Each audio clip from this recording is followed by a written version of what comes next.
World War I has always been seen as a war in black and white. It was the only way pictures from the front and scenes recreated for the camera could be filmed. But it was not the reality. The reality happened in color. The slaughter, the innovation, the shock, the political upheavals, victory, defeat. The fields were green, the mud brown, the flames bright. Now, with the aid of new computer technology, the black and white of World War I has been faithfully and with minute attention to detail recast in color. For the first time, this series will tell the story of the First World War as it was seen by those who fought it.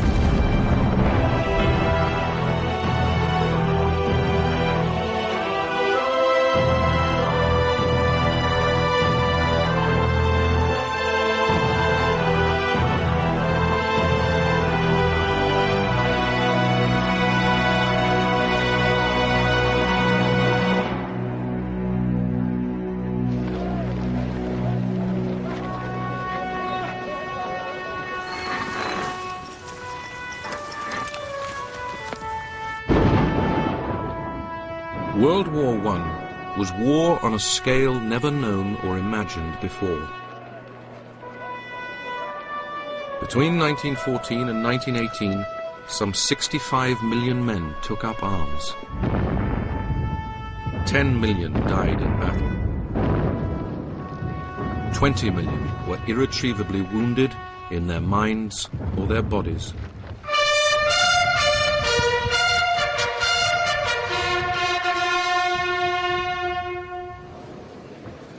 Nine decades later, the remaining few who remember, who took part, gather at the Menin Gate, part of the old walls of Ypres in Belgium.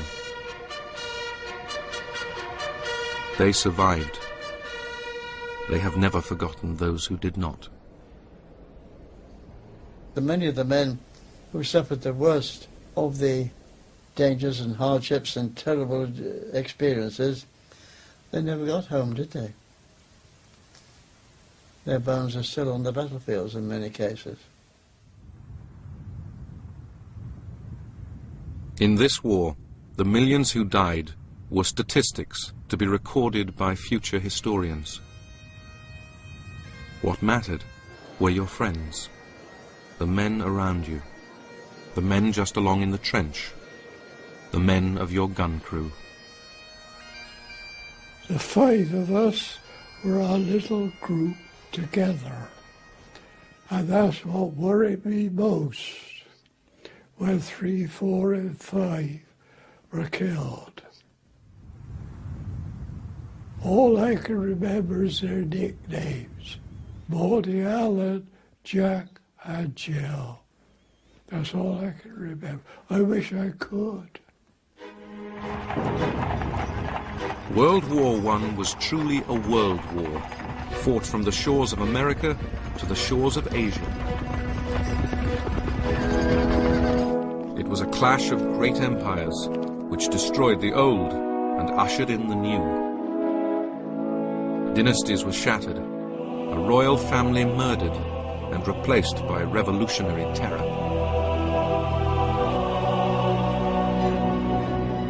It was a war that changed the nature of war itself. A dreaded new expression appeared, going over the top. I always said a prayer. You know that's something that used to laugh at me. But I always ask God to let me fight like a man and bring back safe and sound. If any man tells you he went over the top and he wasn't scared, he's a damn liar. This brutal war destroyed the very land itself. Not a tree stands, Not a square foot of surface has escaped mutilation. There is nothing but the mud and the gaping shell holes. And in the bottom of many, the bodies of the dead. There were fearful weapons, massive mines, artillery barrages unlike anything seen before.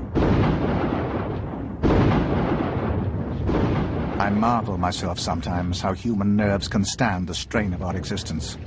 Day after day, night after night, hour after hour, a heavy shell falling every few minutes within a few yards of you, half stunning you with the crash of the explosion. Shrapnel on the barrage was terrible, terrible. How anybody ever survived it, I don't know. It was not just the Western Front. To the east, Russian soldiers, killed in their millions, were the first to question the point of it all. What are we doing in this war? Several hundred men have already passed through my platoon alone, and at least one half of them have ended up on the fields of battle, either killed or wounded. What will they get at the end of the war? The discontent would fuel the conditions for a revolution that shook the world. This is no longer a capital, it is a cesspit. No one works, the streets are filthy. There are piles of stinking rubbish in the courtyards. It hurts me to say how bad things have become. There was a new theatre of war, the air. It was every bit as murderous as the trenches below. People were being killed every day. My best friend was there one evening, and he wasn't there the next day at lunch. You were alone. You fought alone and died alone. I kissed my mother. I cleared everything right up, and I said, "Goodbye, Mum. I don't think I shall ever see you again." There was dazzling technological innovation. Planes which took off from a platform on a ship's guns. The aircraft carrier came into being. The first thing we had to do was to learn to fly on and off the foredeck. I remember the captain said, "You may as well take a revolver and blow your brains out." There were huge battleships, but curiously only one full-scale clash of fleets. Instead, a stealthy new weapon, the submarine, or U-boat as the Germans called it, was used for the first time on a large scale, bringing horrifying destruction.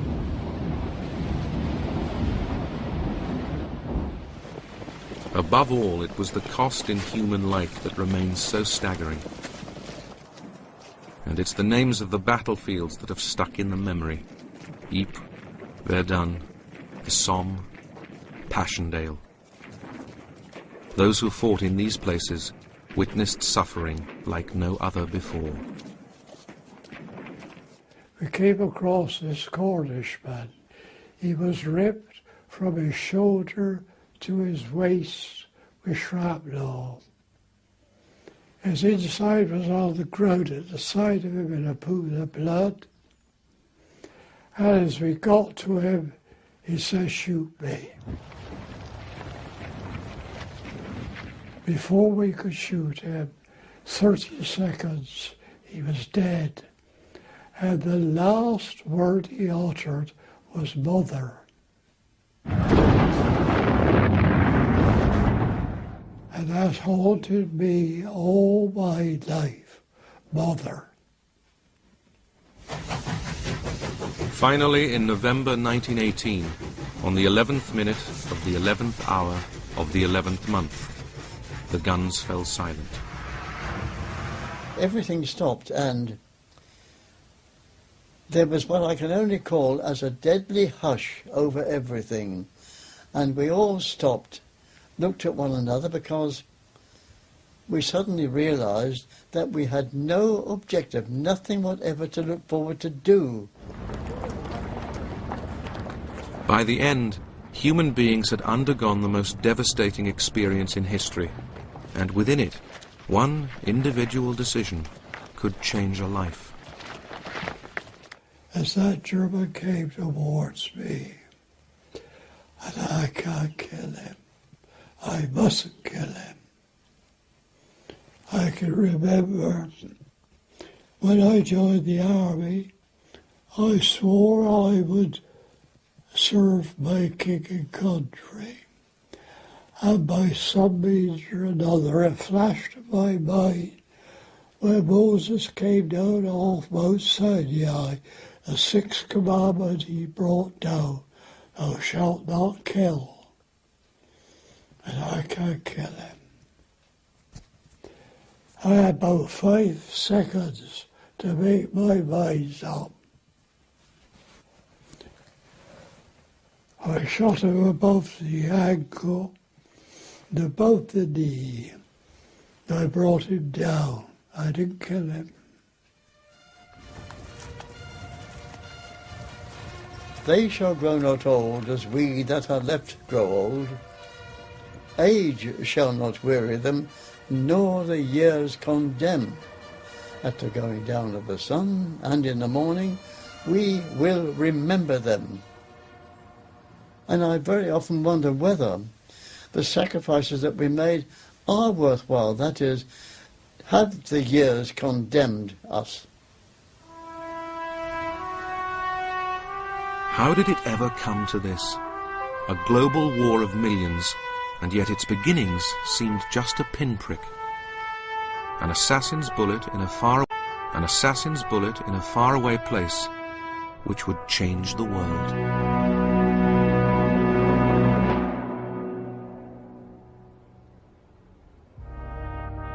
The 28th of June, 1914, Sarajevo, the capital of Bosnia. A bomb is thrown at a car. It misses the occupants, the heir to the Austrian throne, Archduke Franz Ferdinand and his wife. The royal couple continue their official visit. A few hours later, the car is stopped again. This time a pistol is fired. The Austrian Crown Prince and Princess Sophie are murdered. The assassin is reported to be a member of a terrorist organization backed by the government of neighboring Serbia. Austria mourns and determines to punish the Serbs. Though few realize it, the countdown to war has begun. When Sarajevo happened, people didn't bother too much. I mean, things like that were always happening in the Balkans. It was pretty shocking, but after all, in the British perspective, they were all rather sort of picturesque savages with, you know, great glittering epaulets and unpronounceable names, and no one bothered too much. The assassination in Sarajevo seemed just a small interruption to Great Britain's golden age. In 1897, Queen Victoria had celebrated her Diamond Jubilee. Dear old Queen, what a cheer they gave her. I had an overpowering emotion of thankfulness and satisfaction that I, with husband and sons, had been present at this tremendous occasion.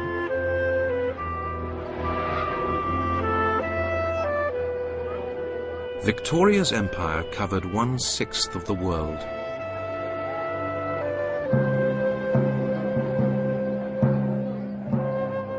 The British saw themselves as the masters abroad and a peaceful, commercial nation at home. In 1901, Queen Victoria died, the end of an era. London is almost a city of the dead. It is as if a magician's hand had suddenly arrested the swift vitality that courses through the veins of the great city. The thud of the soldiers' feet, the music of Chopin's funereal march and thud of the drums. It was as though everyone in England had lost their father and their mother.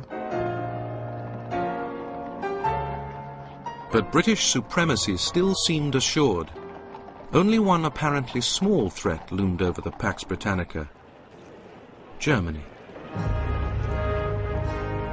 A united nation since only 1871, it was the rising force of Europe, ruled by the ambitious Kaiser Wilhelm II. Ever since he'd become emperor in 1888, the Kaiser had been determined to use Germany's new industrial muscle to create an overseas empire. To first win and then protect that empire, he needed to build a navy. The Kaiser's ambitions worried the British, and the two nations began to compete with each other in a naval arms race. In 1908, in an interview with the Daily Telegraph newspaper, the Kaiser claimed he was simply imitating the other imperial powers. Germany is a young and growing empire. She has a worldwide commerce which is rapidly expanding, and to which the legitimate ambition of patriotic Germans refuses to assign any bounds. Germany must have a powerful fleet to protect that commerce.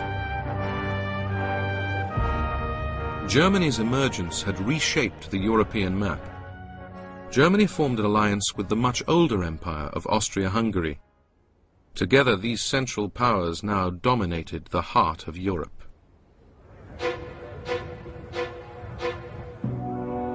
But Austria's Habsburg dynasty was rotting from within. Even members of the royal family knew it. The sense of self-importance which has always pervaded the Habsburgs weighs heavily over Austria and is the cause of its moral downfall. Opposing Germany and Austria-Hungary was the so-called Triple Entente of Britain, France, and Russia.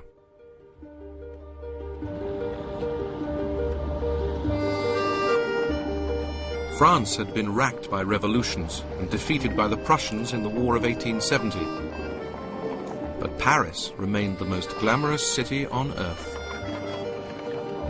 I shall ever remember it as a marvelous city where life is well worth living for 4 or 5 months every year, just to improve one's mind in an unrivaled intellectual and artistic atmosphere. Russia was ruled over by the autocratic emperor, Tsar Nicholas II. The Russians had been defeated by Japan in the War of 1904 and 5, and this had provoked the first unsuccessful attempt at revolution. The bitterness of many Russians was summed up in a workers' petition to the Tsar. We have become beggars. We have been oppressed. We are not recognized as human beings. We are treated as slaves. We have no strength at all, O Sovereign. We are approaching that terrible moment when death is better than the continuance of intolerable suffering. But 6 years later, the Tsar and his appointed leaders believed the nation was back on track. Every year of peace fortifies Russia, not only from the military and naval point of view, but also from the economic and financial. By 1914, though the demands to curtail the Tsar's power were becoming louder, Russia was as strong as it had ever been. While Russia stood for the old, across the Atlantic stood the new, America. It was democratic, brash, optimistic, and thousands of miles from the disputes that plagued Europe. In his inaugural speech of 1905, the new president, Theodore Roosevelt, had laid out his vision of a blessed nation. My fellow citizens, no people on earth have more cause to be thankful than ours. To us as a people, it has been granted to lay the foundations of our national life in a new continent. We are the heirs of the ages, and yet we have had to pay few of the penalties, which in old countries are exacted by the dead hand of a bygone civilization. In 1914, America was a world away from the conflict that was about to engulf Europe. On July the 28th, exactly 1 month after the assassination of Crown Prince Ferdinand by, as the Austrians claimed, Serbian nationalists, Austria declared war on Serbia in revenge. Austrians were jubilant, but Europe's complex set of alliances would trigger an unstoppable catastrophe. There was an immediate feeling that something was really going to happen which would cause all the pillars of Europe, as it were, to rock. The whole business of the European relationships began to come into play. The fact that Russia was aligned to France, that we were aligned to France, that Germany was aligned to Austria-Hungary. And these relationships, far from halting the move to war, in fact, really, in a sense, almost conditioned the move to war. As Austrian troops moved into Serbia, the Germans warned Russia that if it went to war in support of the Serbs, Germany would go to war against the Russians.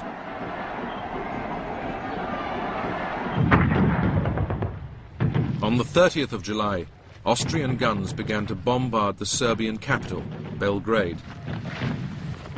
The Serbs turned to Russia for help. The Russians were the protectors of the Serbs and indeed the Slavic people in the Balkans, and they could not stand on the sidelines when Austria was threatening Serbia. And so Russia was drawn into the international crisis. Like the Austrians, Russian soldiers could hardly wait to fight. The spirit of the soldiers is excellent. They are animated by a firm belief in the righteousness and honor of their cause, and so there is no ground for nervousness or unease. Germany now declared war on Russia, but it had other motives. Its aggression had led to it being boxed in by the alliance between Russia, France, and Britain. War had come at the right time.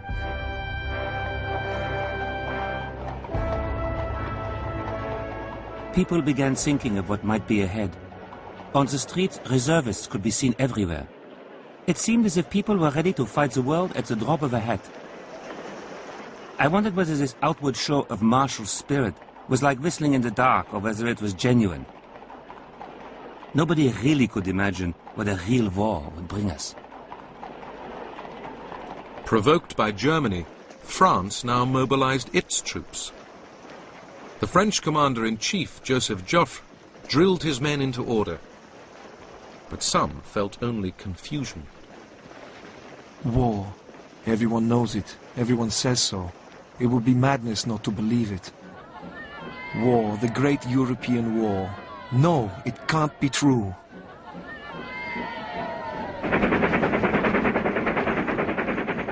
German troops headed for the border with Belgium. Germany's strategists had concluded that a swift move through Belgium provided the softest route to break into France and capture Paris. On August the 3rd, Bank Holiday Monday, the British looked on in disbelief.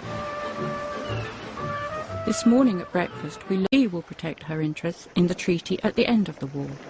Belgium has indignantly refused, and the King of the Belgians has appealed to King George for aid. There was a huge tide of sympathy for the Belgians in Britain, and a mass of people who said, for God's sake, are we going to stand by and not do the decent thing? On August the 4th, the German army marched into Belgium. At last I have got my orders. Dear Mother, please try to keep constantly before your mind what I have realized. If at this time we think of ourselves and of those that belong to us, we shall be petty and weak. We must have a broad outlook and think of our nation, our fatherland, of God. At midnight on August the 4th, Britain declared war on Germany. By now, all the great nations of Europe had been sucked into the conflict. But the established view was that it would all be over by Christmas.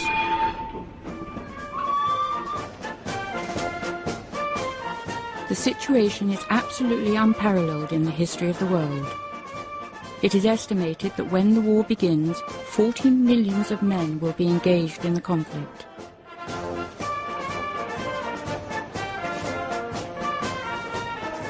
I don't think Britain really had a choice. They were a superpower. They were the superpower of Europe. If there was going to be a big showdown in Europe, surely they had to be part of it. They couldn't just sit there and watch Europe implode. There was an atmosphere then of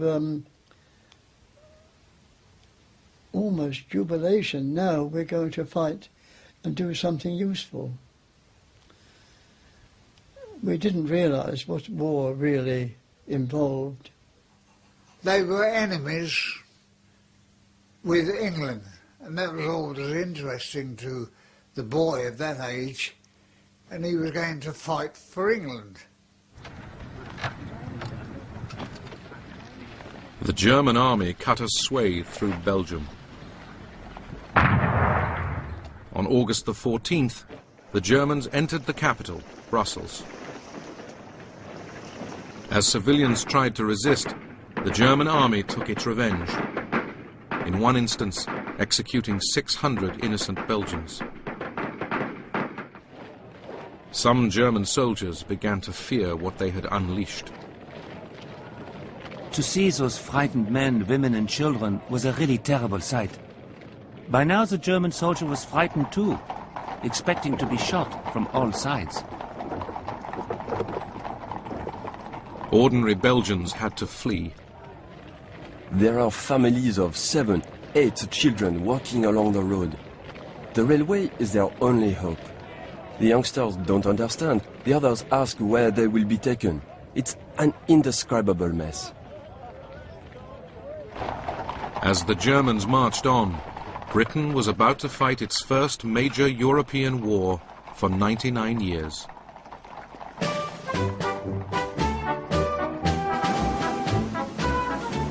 For over 100 years, ever since the Battle of Trafalgar, Britain's navy had dominated the sea.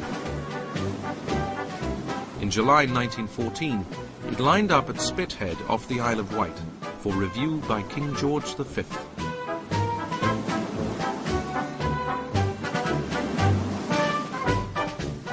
It was an impressive sight, but Britain's army had always been seen as much less important than the navy, and it was far smaller than its continental rivals. Now, in the autumn of 1914, the Prime Minister, Herbert Asquith, told the people of Britain and its empire they were facing the greatest emergency in their history. Every man and woman must do their duty. I remember in particular one Scottish regiment in full kilts, and it was absolutely thrilling to see a Scottish regiment on the march to the bagpipes. And there's something about the way the kilts were all moving together which thrilled me and all of us. Lord Kitchener of Khartoum was put in charge of raising a volunteer army, initially of 100,000 men. By the end of 1914, 1 million had joined up. I enlisted as a volunteer in 1914, September the 2nd. Myself and about 30 of my colleagues that I work with joined en masse. As the new young soldiers left for the front from all over the empire, their families left behind could only wait and hope. Now, dearest Mav, keep your heart up and trust in Providence. It is a great and glorious thing to be going to fight for England. The greatest thing you can do for me is to keep cheerful and don't forget to write often and tell me all the scraps of news. Husbands and wives dreaded the moment of parting. I sit and stare stupidly at his luggage by the wall. Then he takes a book out of his pocket. You see, Your Shakespeare sonnets are already where they always will be. Shall I read you some? His face is grey and his mouth trembles, but his voice is quiet and steady. And soon I slip to the floor and sit between his knees, and while he reads, his hand falls over my shoulder. So, talking and crying and loving in each other's arms, we fall asleep.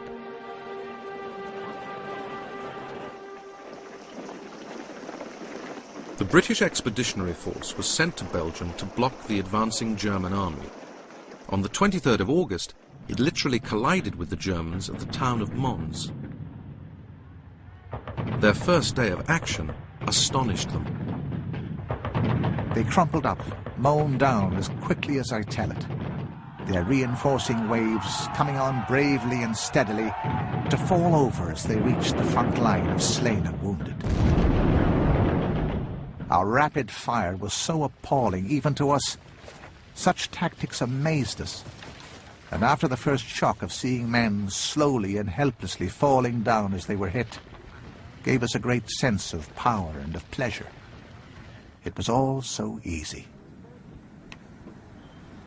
Though the British held their ground and inflicted huge casualties at Mons, French forces along the line were pushed back, and the Allies forced into a general retreat. The German army marched on, driving through Belgium and into France. At the same time, along the German-French border to the southeast, the French army had gone on the attack in an attempt to advance into German territory. It became known as the Battle of the Frontiers. Deprez and I riveted our gaze on the lofty line of hills to the east, which stood between us and destiny. Yonder were others like ourselves, men who would kill us if we did not kill them. French soldiers marched head-on into German guns. All around us, high explosive and shrapnel shell of every caliber kept bursting and strewing the position with bullets and splinters. Death seemed inevitable. As the French army was repelled, the Germans in turn went on the offensive. The Battle of the Frontiers turned into a French disaster. The French lost something like 200,000 men in the first month of the war alone. And this is one of the great images of the old French army, attacking in colourful uniforms, officers wearing white gloves, and they were massacred as they came up against the rifles and machine guns of the defending Germans.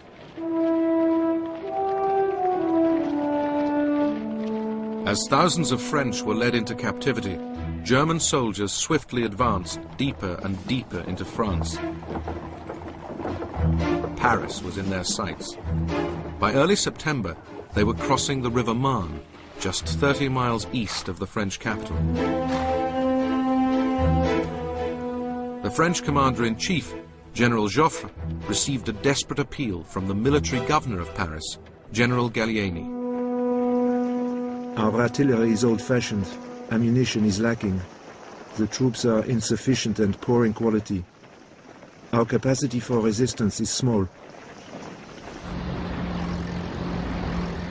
Gallieni then did something extraordinary. Short of proper military transport, he commandeered all of Paris's taxis to carry his troops to the front line and join Joffre's armies. Joffre now unleashed a French and British counterattack, which stunned the German army. We had the Germans on the run. Our tails were up now, and we were different men, veterans in a way. A good many of us had fought 3 battles at the age of 20. The Battle of the Marne was the turning point of the first year of the war. The German advance was stopped in its tracks. Germany's commanders knew it was a crushing blow. The German offensive on the Western Front has been wrecked. The miracle of the Marne has saved France. Why it was called a miracle was that it was so well disguised, so well delivered, that the Germans were taken entirely by surprise. Suddenly, all their plans, all their ambitions were shattered, and in fact, at that moment, the war really became a war that was destined to run on for a very long time.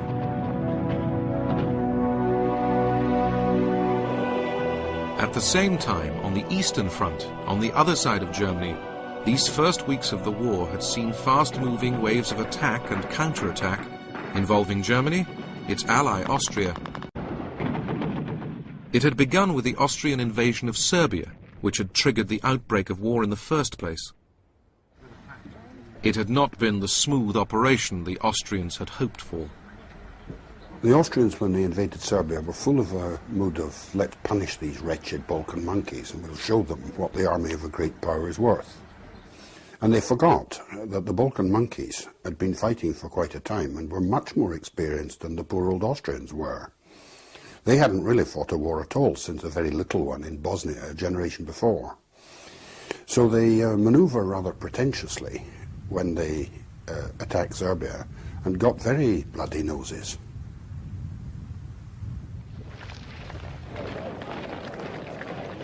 Within 6 weeks, the Serbs drove the Austrians out of Serbia.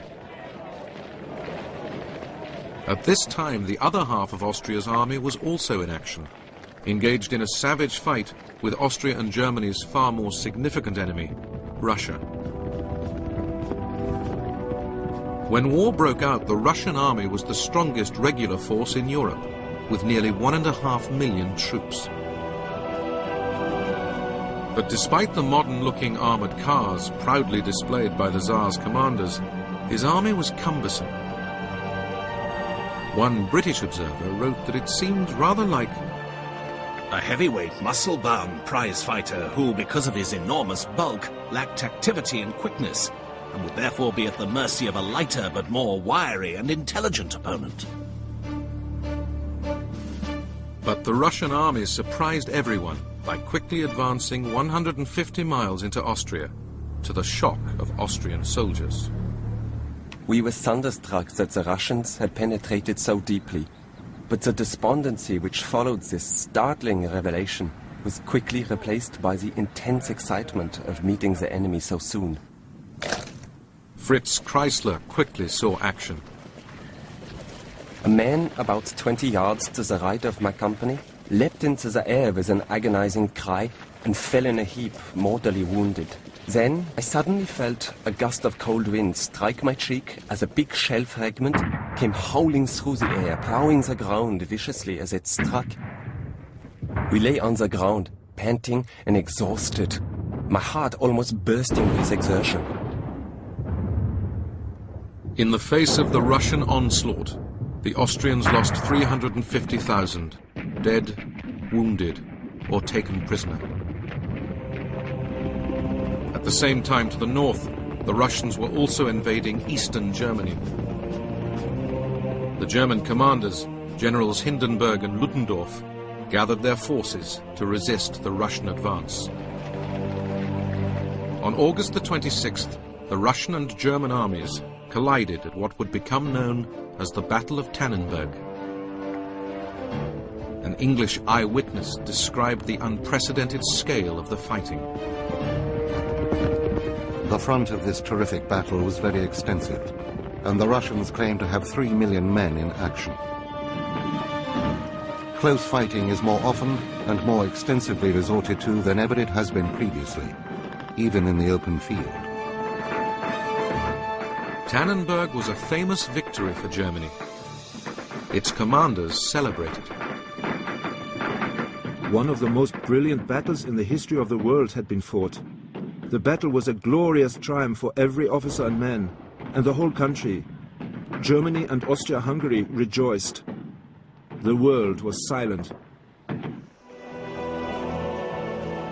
Nearly 100,000 Russian soldiers were taken prisoner. 50,000 more were killed or wounded. Within weeks, Germany had repelled the Russian invasion. Now it was determined to try again for a breakthrough in the West.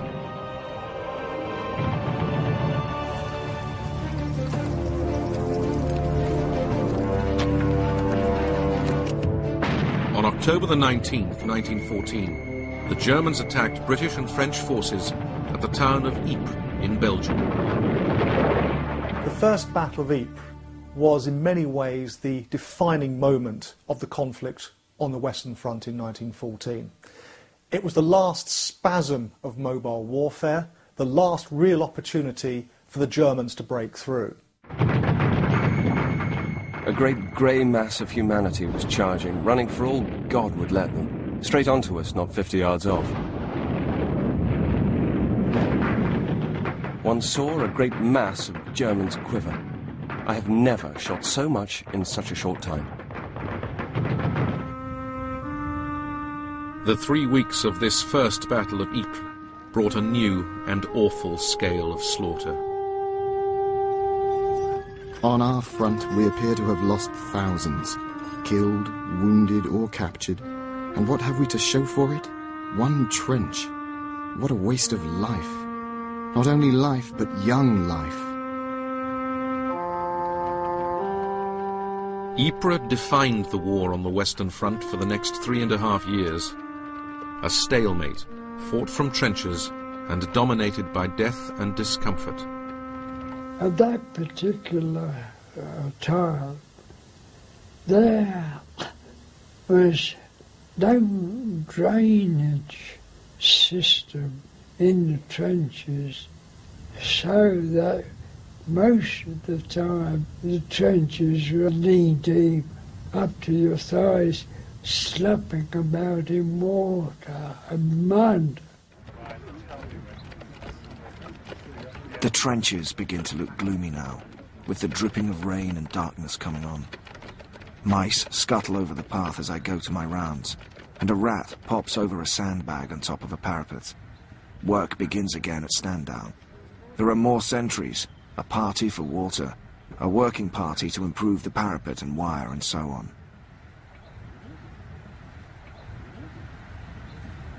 Several of our men were awakened to find a rat snuggling down under the blanket alongside them. There are millions. Some are huge fellows, nearly as big as cats. You had to stretch whatever rest you could from pure exhaustion, and only to find the starving rats running over you and gnawing at your equipment. Those blasted lice, keep quiet if you're nearly frozen. As soon as you warm up, they start to bite like the devil. Oh, you were itching all over. The damn things used to feed on the blood. You perhaps turn your vest inside out to get rid of them. And the next morning you'd be just as lousy as ever because the eggs lay laid and hatched out during the night. So it's just as lousy as ever. You might just as well have saved your time. One sees things from a very different standpoint out here. The seeming uselessness of it. Day after day in the trenches, with great exposure, and very little really happening.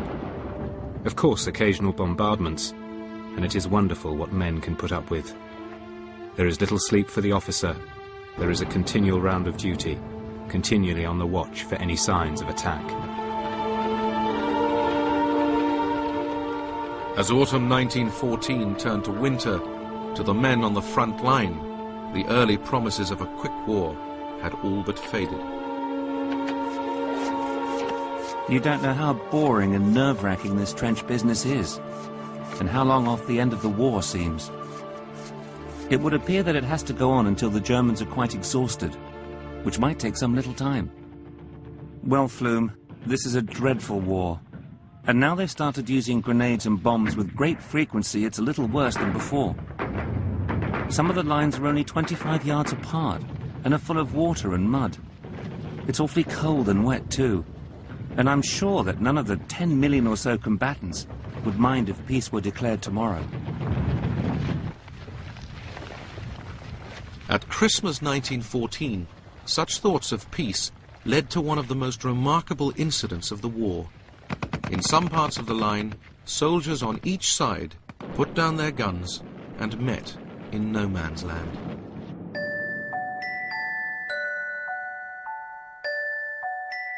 And there in the searchlight they stood, Englishman and German, chatting and smoking cigarettes together midway between the lines. A rousing cheer went up from friend and foe alike. The group was too far away for me to hear what was said, but presently we heard a cheery, "Good night and Merry Christmas and a Happy New Year to you all," with which the parties returned to their respective trenches. After this we remained the whole night through, singing with the enemy, song for song.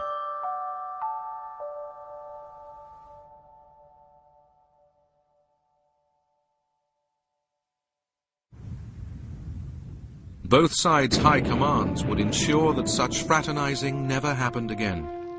The soldiers who had rushed to war were beginning to realize what their leaders had let them in for. In those days, your brain, what should I say, wasn't developed enough to realize what war was. And everybody said it'll be over by Christmas. When Christmas came, it was